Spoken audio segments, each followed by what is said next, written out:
দেশি কাপড় পাকিস্তানি বলে বেশি দামে বিক্রির অভিযোগ উঠেছে অভিজাত পাড়ার কাপড় বিক্রির প্রতিষ্ঠান সানবিজ বাই তনির বিরুদ্ধে। অভিযোগের বিপরীতে কোনো প্রমাণ দেখাতে না পারায় রাজধানীর গুলশানে সানবিজ বাই তনির শোরুম সিলগালা করেছে জাতীয় ভোক্তা অধিকার সংরক্ষণ অধিদপ্তর। সোমবার গুলশানের পুলিশ প্লাজা মার্কেটে বিশেষ অভিযান পরিচালনা করে প্রতিষ্ঠানটি বন্ধ করা হয়। সামাজিক যোগাযোগ মাধ্যমের আলোচিত মুখ রোবায়েত ফাতেমা তনি। রাজধানীতে কয়েকটি শোরুম আছে তার। অনলাইনেও বিক্রি করেন পোশাক এবং কসমেটিক্স।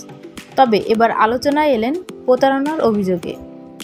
ভোক্তা অধিকার অধিদপ্তর বলছে, তৈরি পোশাক বিক্রির লাইসেন্স নিয়ে অবৈধভাবে কসমেটিক্স বিক্রি করা হতো গুলশান আউটলেটে।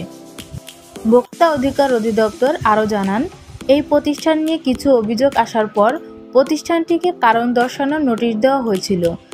তারা দীর্ঘদিন ধরে অনলাইনে এবং এই দোকানে দেশি পোশাকগুলো বিদেশি বলে চড়া দামে বিক্রি করে আসছিল। তারা অনলাইনে পাকিস্তানি ড্রেস বিক্রি করে, কিন্তু ডেলিভারি দেওয়ার সময় দেশি ড্রেস দেয়। শত শত কাস্টমার এভাবে প্রতারিত হচ্ছে। ভোক্তা অধিকার অধিদপ্তর থেকে আরও জানানো হয়, প্রতারণার বিষয়ে অভিযোগ এলে তাদের শুনানির জন্য নোটিশ করা হয়েছিল। তারা সেটি দেখেও জবাব দেয়নি। তারা যেহেতু কোনো জবাব দেয়নি, উপস্থিত হয়নি, আমাদের মনে হয়েছে এসব অভিযোগের সত্যতা রয়েছে। এখানে এসে সেটার প্রমাণ পেয়েছি। তারা পাকিস্তানি ড্রেসের পক্ষে কোনো কাগজপত্র বা প্রমাণ দেখাতে পারেনি। তাদের শুধু ট্রেড লাইসেন্স আছে, সেটা সাধারণ পোশাক বিক্রেতা হিসেবে।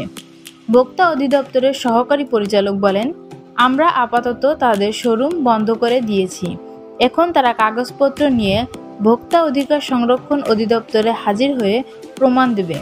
এছাড়া কতগুলো কাস্টমারকে এসব ড্রেস সরবরাহ করেছে সেসব তথ্য দেবে।